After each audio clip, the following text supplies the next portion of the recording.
Bonjour à tous et bienvenue au Winky's Dinner. Après avoir fait mes 5 personnages secondaires favoris de Friends, forcément j'allais bien m'attaquer à ma deuxième sitcom préférée, The Big Bang Theory. Une liste qui a été pensée de manière différente car je trouve que les personnages secondaires dans The Big Bang Theory ont peut-être moins d'impact que les personnages principaux.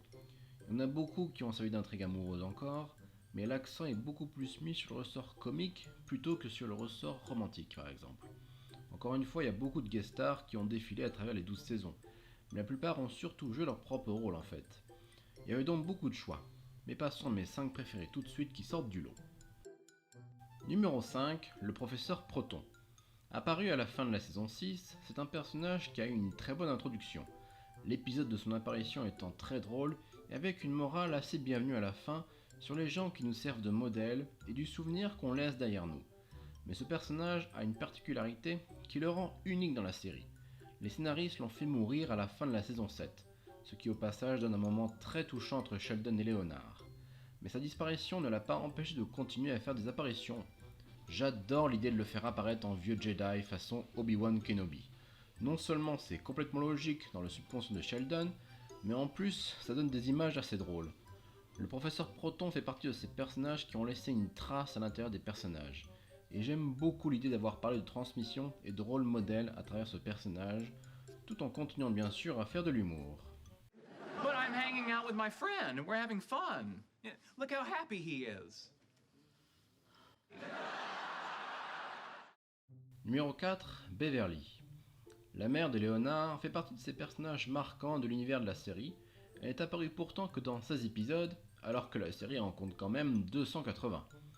Mais j'ai le sentiment que chacune de ces apparitions racontait quelque chose, à la fois sur Léonard, son passé et sa personnalité, mais surtout, on a quasiment pu voir en temps réel le changement de Beverly. Tout d'abord, elle s'est prise d'affection pour Penny progressivement, peut-être au détriment de son propre fils parfois, mais ce qui était drôle aussi, mais surtout, tout l'intérêt du personnage résidait dans sa relation avec Léonard. Bon alors oui, sa froideur était souvent mise au profit de l'humour, et ça marchait assez souvent, c'est vrai, mais la vraie satisfaction, c'était de voir que les scénaristes n'ont pas sacrifié la conclusion du personnage sur une blague. Car vraiment, le dernier épisode et le dernier moment entre Beverly et Léonard fait partie des plus touchants de toute la série. D'ailleurs, l'absence totale de musique dans les moments comme ça est vraiment parfait. Et la série en compte plusieurs que j'ai du mal à oublier. Numéro 3, Kripke. On va laisser de côté un peu le sérieux pour se concentrer sur un personnage qui pour le coup est vraiment tourné à fond sur l'humour. Kripke, ça fait partie des running gags de la série, constamment en conflit avec les personnages, et ce pour notre plus grand plaisir. Je ne vais pas citer tous les moments, mais forcément je ne peux qu'évoquer l'épisode du match de basket, qui est responsable d'un de mes plus gros fous rires de la série. Alright, this is one-on-one. First person to 5 wins the office. Any questions? Yes, Sheldon. 5 what? Balls in the basket.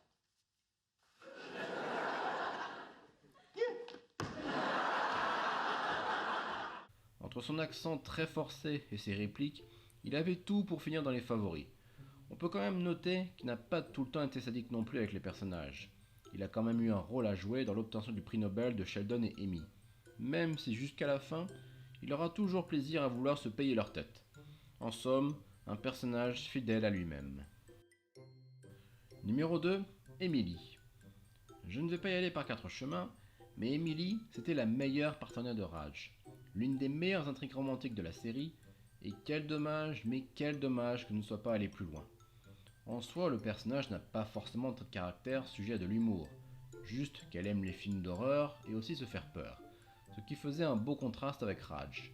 Mais le personnage, il avait quelque chose d'attachant et de naturel qui faisait du bien au milieu d'une palette de personnages qui, avouons-le, sont faits pour être des caricatures. If I saw you out with another woman, I'd be pretty upset.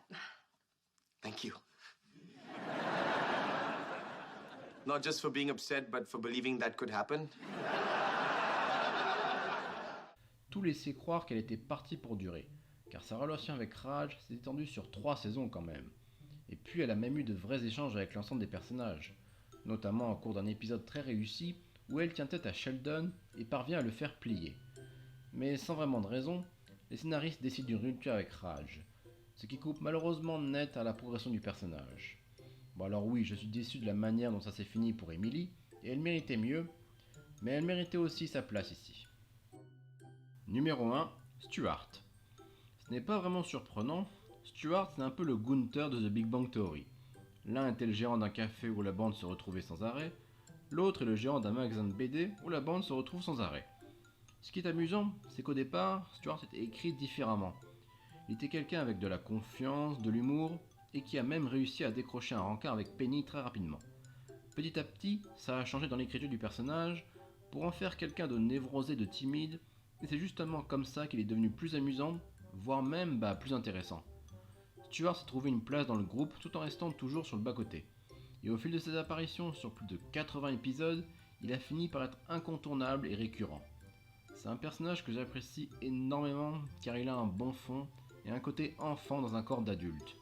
Stuart, c'est un peu le personnage qui a galéré, qui a traversé beaucoup de choses, tout en réussissant à nous garder le sourire aux lèvres. So, how are you? Not so good. My shrink just killed himself. Blamed me in the note. Et à l'arrivée, quelqu'un qui a trouvé chaussure à son pied avec la très sympathique Denise, et surtout qui a eu ce qu'on peut espérer de mieux pour n'importe quel personnage qu'on aime bien, à savoir, une fin heureuse. Tout comme Friends, The Big Bang Theory nous en a fait voir de toutes sortes des personnages. Et au final, on peut dire que ce à quoi on reconnaît une bonne série, c'est quand elle réussit à nous attacher à des personnages qui ne sont même pas le cœur dans leur propre série.